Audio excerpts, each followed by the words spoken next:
damage bonus ba may effect ba sa sacred damage? Yes, of course. Ang P damage bonus ay ang multiplier natin sa tawag dito sa final damage. Kasi 'di ba, ang formula, teka, labas tayong notepad. Ganito kasi yan. Gamit tayong notepad ulit, no? Ay, ba't maliit? Normal attack. Teka lang Kaya natin. Yan, nababasa na. Mababasa nyo naman siguro yan. Hindi. P-attack na lang para madali. Ganito kasi yan. P-attack. Ito yung formula ng sacrifice. P-attack plus HP. And then, lagyan natin ng bracket. P-attack plus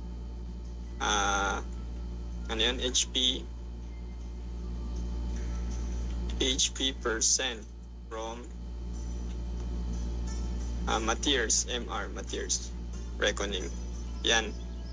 Tapos ngayon, nandito yung P damage. Yan.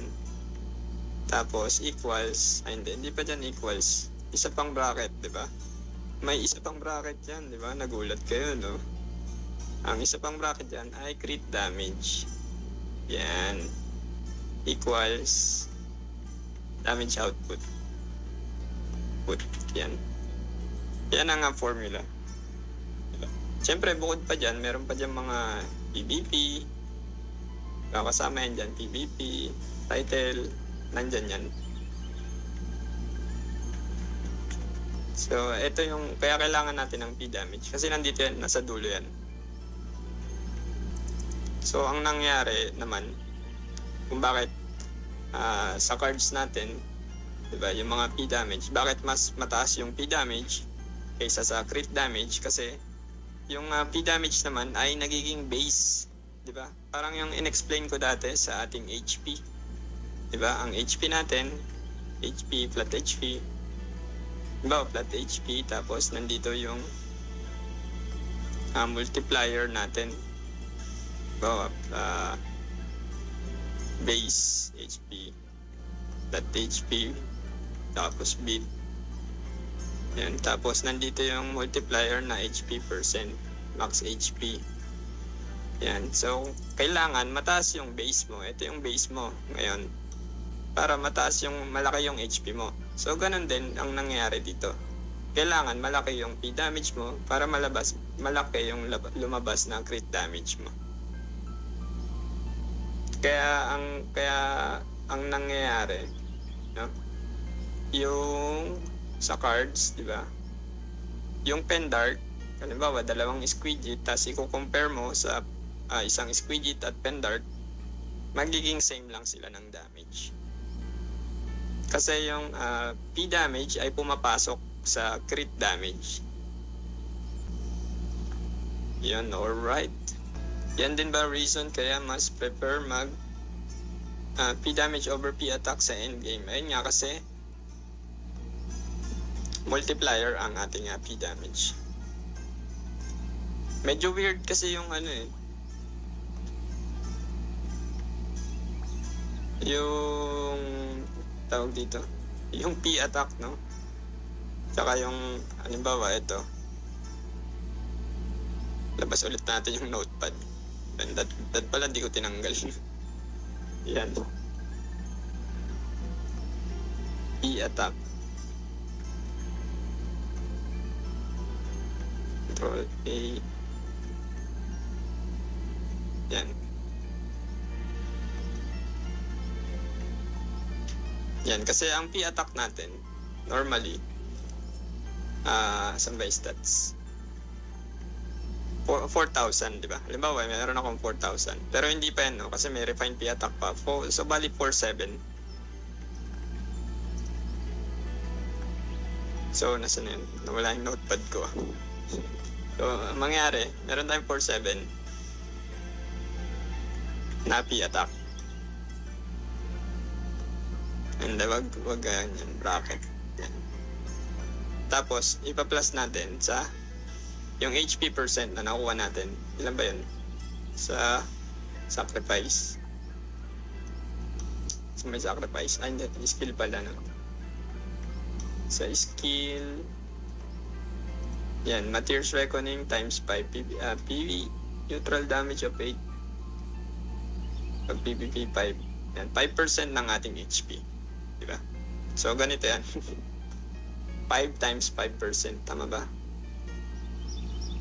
Ay, saan yun? 8 times 5%. 5 pala, 5. Yan, so, ang 5%, labas ulit natin ang calculator. Para di maguluhan, no?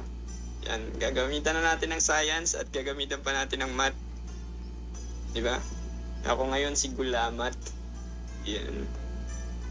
Si Professor Gulamat is back. So, ano nga yung gagawin natin? Ang HP ko ngayon ay 290. Yan. 190k. So, ang 5% niyan ay times 0.05. Tama ba? Yan, 14,000. So, meron tayong 14,000 times, ilan yan? Times 5 sa PVP. O, di ba meron tayong 72,000. Plus yung P-attack natin kanina na 4,700. So, imagine mo, ito yung notepad natin. Meron tayong 72,500. I-compare mo ngayon yung 72,500 sa 4,700. Diba napakaliit lang ng P-attack kung dadagdagan mo siya. Tapos magmumultiply pa ito sa crit damage at sa P damage. At syempre marireduce din yan sa mga PVP, P damage reduction. Kaya bumababa yan. Na hindi na natin i-compute, no? Mababaliw tayong lahat pag kinumpute natin. Ang daming reduction kasi. Diba? Tapos yung demi-human, diba? Meron kang demi-human na bonus. Dito yun papasok. Diba? 4%. Sa yung kasi meron akong rainbow goggles. Diba? Asan ba yung rainbow goggles? O, yung rainbow goggles kasi merong demi-human plus 3%. O, ang mangyayari dyan, 4,700 plus 3%. Okay, kukompute natin. Yan, balik tayo sa high school. So, 4,700, ang mangyayari, plus 3%. Di, meron tayong 4,881. Doon lang siya napupunta. Yung mga, natin, demi-human, yung kung meron kang skill worker, doon lang siya napupunta. So, mababa, no? Okay, kung ikukumpara mo dito sa HP, ito kasi yung HP calculation. Diba? Okay na ba? Hindi ko alam kung naintindihan nyo, pero yun. Diba? Yun yung ganun yung calculation nun.